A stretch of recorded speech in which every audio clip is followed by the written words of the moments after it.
Israel Hamas जंग के बीच एक बड़ी खबर सामने आई। हमास के पॉलिटिकल चीफ इस्माइल हानिये मारे गए हैं। ईरान के इस्लामिक रेवोल्यूशनरी गार्ड कॉर्प्स यानी कि IRGC ने इसकी पुष्टि की है। IRGC ने बुधवार सुबह बताया कि तेहरान में हानिये के घर को रात 2 बजे निशाना बनाकर स्ट्राइक की गई। इसमें हमास चीफ इस्माइल हानिये और उसके एक बॉडीगार्ड की मौत हो गई। हानिये मंगलवार को ईरान के राष्ट्रपति मसूद पेजेश्कियन के शपथ ग्रहण समारोह में भाग लेने के लिए तेहरान में थे। हमास ने भी हानिये की मौत की पुष्टि कर दी है। हमास की लीडरशिप मिलने के बाद हानिये ने गाजा पट्टी छोड़ दी थी।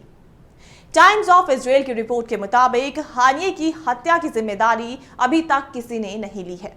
हालांकि ईरानी सरकारी चैनलों ने इजराइल को दोषी ठहराना शुरू कर दिया है। तो चलिए ग्राफिक्स की मदद से पहले जानते हैं कि आखिर हानिये थे कौन। साल 1962 में गाजा पट्टी के अल शती शरणार्थी शिविर में जन्मे इस्माइल हानिया शुरुआत से ही चैरिटेबल गतिविधियों से जुड़े रहे। इस्माइल हानिया ने संयुक्त राष्ट्र द्वारा संचालित स्कूलों में शिक्षा प्राप्त की और 1987 में गाजा के इस्लामिक विश्वविद्यालय से अरबी साहित्य में डिग्री प्राप्त की। विश्वविद्यालय में पढ़ाई के दौरान वो हमास के संपर्क में आए। उसके बाद फिलिस्तीन के लोगों ने गाजा पट्टी में इजराइल के खिलाफ जबरदस्त विरोध प्रदर्शन किया। इस विरोध प्रदर्शन को पहले इंतिफादा के नाम से भी जाना जाता है। इजरायली सैनिकों और फिलिस्तीन के लोगों के बीच जबरदस्त संघर्ष चला था। इस संघर्ष में इस्माइल हानिया ने भी हिस्सा लिया था।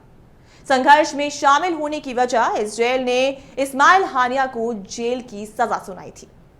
1997 में इजराइल द्वारा हमास का प्रमुख नियुक्त किया गया था। साल 1989 में इजराइल ने इस्माइल हानिये को 3 साल तक कैद में रखा। साल 2006 में गाजा में हुए चुनाव में हमास को जीत मिली और इस्माइल हानिया को फिलिस्तीनी अथॉरिटी की प्रधानमंत्री बनाया गया। इस्माइल हानिया को 2017 में हमास के पॉलिटिकल ब्यूरो का प्रमुख चुना गया। साल 2018 में इस्माइल हानिया को अमेरिका ने आतंकवादी घोषित कर दिया। तो वहीं 7 अक्टूबर के बाद शुरू हुए इजराइल हमास युद्ध में भी इस्माइल हानिये ने बड़ी भूमिका निभाई थी। हानिये ने शांति वार्ता के लिए कतर और मिस्र की मध्यस्थता में हुई बातचीत में हमास का नेतृत्व भी किया था। इजराइल हानिये की मौत पर कई देशों ने प्रतिक्रिया भी दी है। इस्माइल हानिये की मौत पर सबसे पहले रूस ने अपनी प्रतिक्रिया दी। रूसी डिप्टी फॉरेन मिनिस्टर ने कहा कि ये राजनीतिक हत्या है, इसे स्वीकार नहीं किया जाना चाहिए। ये मिडिल ईस्ट में टकराव बढ़ा सकता है। तो वहीं चीन की बात करें तो विदेश मंत्रालय ने कहा कि हम हानिये की मौत का विरोध करते हैं। ये घटना इलाके में तनाव को और बढ़ा सकती है। तुर्की के विदेश मंत्रालय ने कहा कि ये जघन्य अपराध है। हानिये की मौत बताती है कि इजराइल की नेतन्याहू सरकार शांति नहीं चाहती।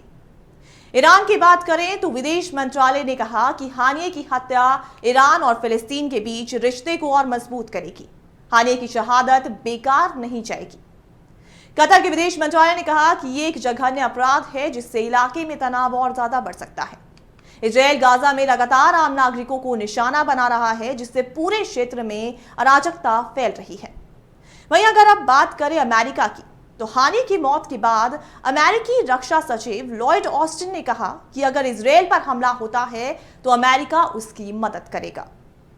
हमास के विरोधी संगठन फतेह के नेता और फिलिस्तीन के राष्ट्रपति महमूद अब्बास ने हानिये की मौत पर विरोध जताया है।